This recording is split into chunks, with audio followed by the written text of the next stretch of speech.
नमस्कार दोस्तों, आज मैं आपको सुनाऊंगा हवस का आतंक। एक बहुत अच्छी कहानी। आतंक शब्द सुनते ही आपके जहन में क्या आता है?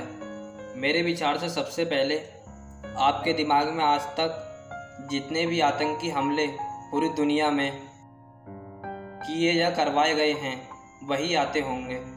दोस्तों, ये सच है, लेकिन आतंक की जो परिभाषा है उसके अनुसार आतंक का मतलब होता है कि किसी भी सजीव द्वारा दूसरे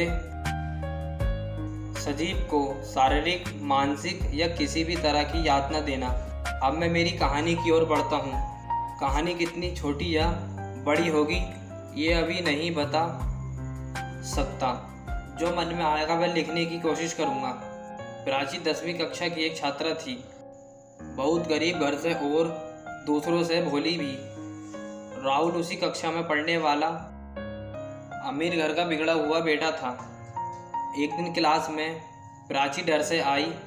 क्लास की सभी जगह भरी हुई थी। ऐसे में मजबूरी में उसे राहुल के पास बैठना पड़ा। यहाँ से अपनी कहानी शुरू होती है। Rahul: hi, I am Rahul and you? Prachi: मेरा नाम प्राची है।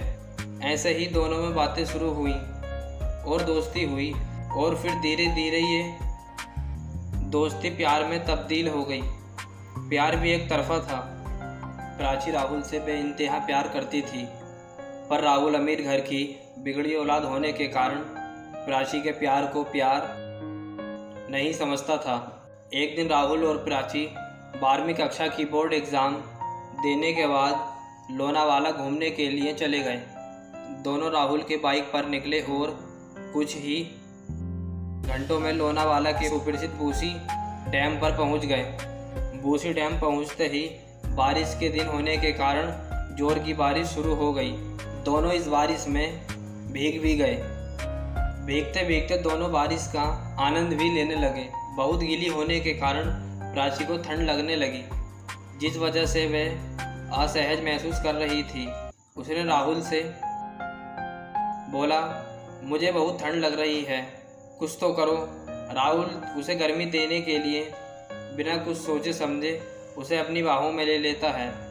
प्राची भी बेझिझक राहुल की बाहों में उसके शरीर की गर्माहट को महसूस करने लगती है। राहुल के हाथ प्राची के पीठ पर धीरे धीरे घूमने लगते हैं। प्राची अपने माथे पर राहुल की गरम गरम सांसों को महसूस कर रही थी। उसके बाद राहुल और प्राची के जिस्म एक दूसरे से मिल गए। बहुत देर तक वे इसी अवस्था में रहते हैं। राहुल शहर के नज़दीक ही होटल में एक कमरा ले लेता है और दोनों वहां चले जाते हैं। प्राची को कमरे में ही रुकने के लिए कह वह मार्केट में जाकर 2 जोड़ी कपड़े ले आता है। खुद के लिए पैंट शर्ट एवं प्राची के लिए 1 पीस लाता है। राहुल फिर से रूम में आते ही प्राची के गले लग जाता है और उन दोनों के होठ फिर से एक हो जाते हैं। धीरे धीरे उनके बीच जो कपड़ों की दूरी होती है वह भी तुलनीय हो जाती है। और आगे क्या हुआ होगा ये तो आप इमेजिन कर ही सकते हैं, तो मैं ये नहीं लिखूँगा। तो दोस्तों, कुछ महीने पश्चात राहुल प्राची को फ़ोन करके अपने घर बुलाता है। उसके घर में राहुल के और 2 दोस्त थे। राहुल के माता पिता भी घर नहीं थे। प्राची जैसे ही डोरबेल बजाकर दरवाजे पर रुकती है, राहुल दरवाज़ा खोलते ही उसे अंदर बुलाकर अपने गले से लगा लेता है और किसिंग चालू कर देते हैं।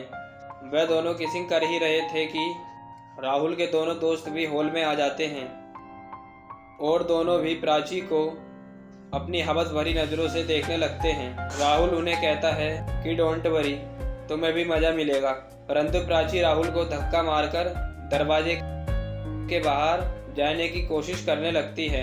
राहुल पीछे से प्राची को आवाज़ देता है कि प्राची जाने से पहले ये देखकर जाओ। राहुल अपने घर का टीवी चालू कर देता है और उस दिन लोनावाला में जो होटल में दोनों के बीच होता है वह टीवी पर चलने लगता है।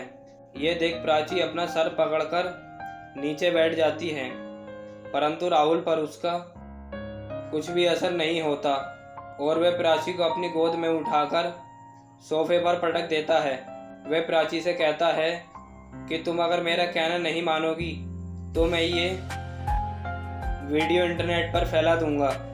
यह सुनकर प्राची रोने लगती है। कुछ घंटे बाद प्राची रोती हुई राहुल के घर से बाहर निकलती है और अपने घर पहुंचकर बाथरूम में फूट फूट कर रो पड़ती है।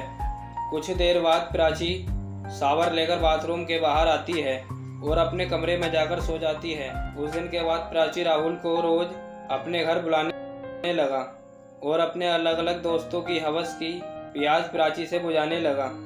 एक दिन प्राची नहाते हुए सोचती है कि ये राहुल तो आतंकवादियों से भी बहुत बुरा है। आतंकवादी भी किसी के साथ ऐसा नहीं करते होंगे। ऐसे विचार प्राची के मन में आते ही प्राची की आंखों से आंसुओं की धार निकल पड़ी। प्राची जिस हवस के आतंक में रह रही थी, न जाने ऐसी कितनी प्राची इस दुनिया में होंगी। ऐसे राहुल को सबक सिखाने के लिए हमें क्या कदम उठाने चाहिए? दोस्तों, आप सोचते होंगे कि प्राची का क्या हुआ होगा। ये सस्पेंस नहीं रखूंगा। कुछ महीने बाद उसी बूसी डैम में प्राची की लाश पुलिस को बरामद हुई। प्राची की मौत कैसे हुई, क्यों हुई, कुछ भी पता नहीं चला और वह फाइल पुलिस स्थानांतरण की लॉकर में धूल खाकर पड़ी रही। दोस्तों, आप ही सोचिए कि ऐसे लोग अगर हमारे समाज में हो तो समाज कब और कैसे सुधरेगा। दोस्तों, अगर कहानी अच्छी लगी हो तो लाइक करें, शेयर करें और चैनल को सब्सक्राइब करें। धन्यवाद।